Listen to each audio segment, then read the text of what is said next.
देखिए आज के इस वीडियो में हम देखेंगे जेईई यूपी जिसको यूपी पॉलिटेक्निक भी कहा जाता है 2021 एग्ज़ाम अपडेट। आप में से बहुत सारे लोग जो ये वीडियो देख रहे होंगे उनको पता ही होगा कि जेईई यूपी पॉलिटेक्निक और भी बहुत सारे पॉलिटेक्निक जैसे दिल्ली पॉलिटेक्निक ये सब एग्ज़ाम्स कंडक्ट कराते हैं अलग अलग पॉलिटेक्निक कोर्स के लिए, अलग अलग डिप्लोमा कोर्स के लिए।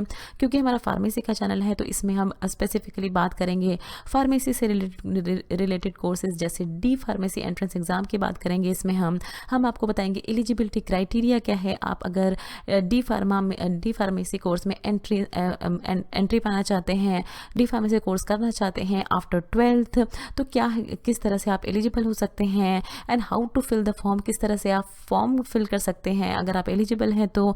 इस वीडियो के एंड तक बने रहें। अगर आपको ऑलरेडी पता है इन सारी इन्फॉर्मेशन के बारे में तो स्किप कर सकते हैं आप वीडियो को, बट अगर आप जानना चाहते हैं तो इसमें हम स्टेप बाय स्टेप आपको बताएंगे सारी प्रोसेस। देखिए फ्रेंड्स, ये है जेईईसी यूपी की वेबसाइट जो कि हम डिस्क्रिप्शन बॉक्स में भी दे देंगे, तो वहाँ पर आप डायरेक्ट जाके इसको रीच आउट कर सकते हैं, इस पर पहुँच सकते हैं। देखिए इसमें बहुत सारी इन्फॉर्मेशन दी गई है, अलग अलग इन्फॉर्मेशन में दी गई हैं। इंग्लिश में ब्राउजर दिया गया है, हिंदी में दिया गया है आपको, तो कोई भी इन्फॉर्मेशन आप अच्छे से इसमें किसी भी टैब पे क्लिक करके पढ़ सकते हैं। हम इसमें बात करेंगे एलिजिबिलिटी की। अगर आपने 12th कर ली है, अगर आप डिप्लोमा इन फार्मेसी में एडमिशन लेना चाहते हैं तो क्या आप एलिजिबल हैं इस कोर्स के लिए या नहीं, वो हम देख लेंगे इसमें। देखिए ये वाले जब आप लिंक पे क्लिक करेंगे तो आपका इस तरह का पेज ओपन हो जाएगा जिसमें आपको बताया गया है कि डिप्लोमा इन फार्मेसी में 2 स्ट्रीम्स अवेलेबल हैं, E1 जो कि बायोलॉजी की है एंड E2 जो कि मैथमेटिक्स की है। अगर आप किस तरह से एलिजिबल है या नहीं वो यहाँ बताया गया। देखिए आप पास होने चाहिए, अपना 12th स्टैंडर्ड आप पास आउट होने चाहिए विद फिजिक्स एंड केमिस्ट्री आपके पास कंपलसरी होना चाहिए, वो आपके पास होना ही चाहिए। प्लस मैथ्स या बायोलॉजी जो है आपका ये एडिशनल सब्जेक्ट होना चाहिए। इसमें भी देखिए E2 में भी यही है, बहुत सारे बच्चे होते हैं जिनके पास मैथ्स और बायोलॉजी दोनों ही होता है, तो कौन सा चूज़ करें, तो वो देखने वाली बात यहाँ पर आती है। देखिए जो आपके एग्ज़ाम में पेपर होता है आपका, जितने जो क्वेश्चंस होते हैं आपके वो इसके बेसिस पे आते हैं। देखिए फिजिक्स एंड केमिस्ट्री जो है वो जो आपके एडिशनल सब्जेक्ट है वो 50% उसके क्वेश्चन होते हैं दोनों में ही। देखिए प्लस जो आपने सब्जेक्ट चूज़ किया है, अगर आपने बायोलॉजी चूज़ किया है तो उसकी 50% आधा पेपर जो है वो उसी के क्वेश्चंस का होगा। इसमें अगर आपने मैथ्स चूज़ किया है तो 50% मैथ्स के होंगे। तो इसीलिए अगर आपके पास दोनों हैं तो आप ध्यान से चूज़ करें, जो भी सब्जेक्ट आपको अच्छे से आता है वो आप सिलेक्ट करें। तो देखिए ये तो था एलिजिबिलिटी के बारे में।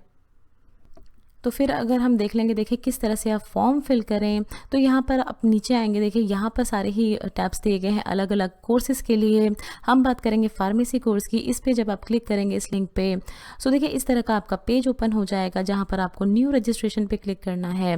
जब आप इस पर क्लिक करेंगे तो देखिए ये पूरा ही पेज आपका ओपन हो जाएगा जिसमें सारे ही इंस्ट्रक्शन आपको इंग्लिश एंड हिंदी दोनों में ही दी गई हैं। तो प्लीज़ अच्छे से पढ़ें आप अपने फॉर्म फिल करने से पहले इन सारे इंस्ट्रक्शंस को। एग्जामिनेशन फ़ीस के बारे में बताया गया है, किस तरह से आपको फॉर्म फिल करना है, वो सभी कुछ इसमें बताया गया है। देखिए टोटल 5 स्टेप्स में आपका फॉर्म फिल होगा, जिसमें सबसे पहला स्टेप होगा ऑनलाइन रजिस्ट्रेशन का, जो आपको ऑनलाइन रजिस्ट्रेशन करना होगा। स्टेप 2 में क्या करना पड़ेगा, आपको एप्लीकेशन फॉर्म फिल करना पड़ेगा, अपनी पर्सनल इन्फॉर्मेशन देनी पड़ेगी उसमें सारी ही, और अपने एग्जामिनेशन सिटी आपको सिलेक्ट करनी पड़ेगी, कहाँ आप एग्ज़ाम देना चाहते हैं। फिर स्टेप 3 में क्या होगा, देखिए सारे ही जो स्कैन डॉक्यूमेंट्स हैं, स्कैन डॉक्यूमेंट्स नहीं होते, स्कैन इमेज होती है, इसमें आपकी फ़ोटो आपको अपलोड करनी पड़ेगी सिग्नेचर के साथ। स्टेप 4 में ये होता है, देखिए ये सबसे फाइनल स्टेप आप कह सकते हैं होता है, जिसमें आपको फ़ी पेमेंट करनी पड़ेगी, या तो net banking debit credit card के थ्रू या ई चालान के थ्रू आपको फ़ी फिल करनी पड़ती है। एंड देखिए लास्ट स्टेप होता है जो कि बहुत इंपॉर्टेंट होता है, ये वो होता है डाउनलोड करना कन्फर्मेशन पेज। जो कन्फर्मेशन पेज होता है वो आपको डाउनलोड करना पड़ता है ताकि आप फ्यूचर में उसको इस्तेमाल कर सकें, फ्यूचर में उसको रेफ़र कर सकें। तो देखिए इसमें जो है कुछ इंपॉर्टेंट इन्फॉर्मेशन दी गई है पासवर्ड के रिगार्डिंग। तो इसमें सबसे पहले आपसे बोला गया है कि जब आप फॉर्म फिल कर रहे होते हैं, जो अभी हम आपको बताएंगे, उसमें आपको पासवर्ड चूज़ करने का ऑप्शन होता है और एक सिक्योरिटी क्वेश्चन आपसे पूछा जाता है जिसका आपको आंसर देना होता है। इसमें अगर आप देखिए अभी ये फॉर्म हम आपको ओपन करके दिखाएंगे। यहाँ पर देखिए पासवर्ड का ऑप्शन होता है, फिर यहाँ सिक्योरिटी क्वेश्चन और उसका आंसर देना होता है, फिर आपको सबमिट करना होता है। तो इसमें आपसे बोला है कि देखिए आपको अच्छे से ये स्टेप जो है इसको करना है, आपको अपना पासवर्ड याद रखना है। और जब आप एक बार अपना पासवर्ड याद रख लेंगे तो एक तरह तो क्या होगा कि सिस्टम जनरेट कर देगा आपका एप्लीकेशन नंबर, और फिर आपको अपना पासवर्ड डालना होगा। तो आप फ्यूचर में डायरेक्ट लॉगिन कर सकते हैं। यहाँ पर देखिए अगर इस तरह का पेज होगा तो एप्लीकेशन नंबर आपका सिस्टम जनरेटेड हो जाएगा, पासवर्ड आपको याद रखना है, अपना सिक्योरिटी पिन डालनी है, तो साइन इन करके आप बार बार अपना स्टेटस चेक कर सकते हैं। तो इस वाली इंस्ट्रक्शन में आपको इसी पे जोर दिया गया है। देखिए फिर आपको बताया गया है कि अगर आपको आपका पासवर्ड रीसेट करना है तो उसके क्या क्या स्टेप्स हैं।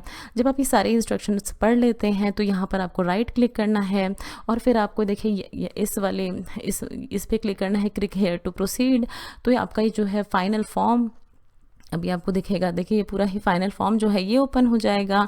सारे इंस्ट्रक्शन जो है आप अच्छे से इसमें भरेंगे, और जब आप भर के इसको सबमिट करेंगे तो आप नेक्स्ट स्टेप पे पहुंचेंगे। यहाँ पर देखिए एप्लीकेशन फॉर्म पे पहुंचेंगे, डॉक्यूमेंट्स पे पहुंचेंगे एंड फी पेमेंट्स पे पहुंचेंगे। फिर फ़ी पेमेंट के बाद आपको अपना कन्फर्मेशन लेटर जो है वो डाउनलोड करना है फ्यूचर यूज़ के लिए। सो इस तरह से आपको अपना फॉर्म फिल करना है। आई होप आपको समझ आया होगा। अगर कोई डाउट है आपका तो कमेंट सेक्शन में आप हमसे पूछ सकते हैं। फॉर्म फिलिंग किस तरह से फॉर्म फिल करें, या किसी भी तरह का कोई डाउट है तो प्लीज़ आप हमसे पूछ सकते हैं।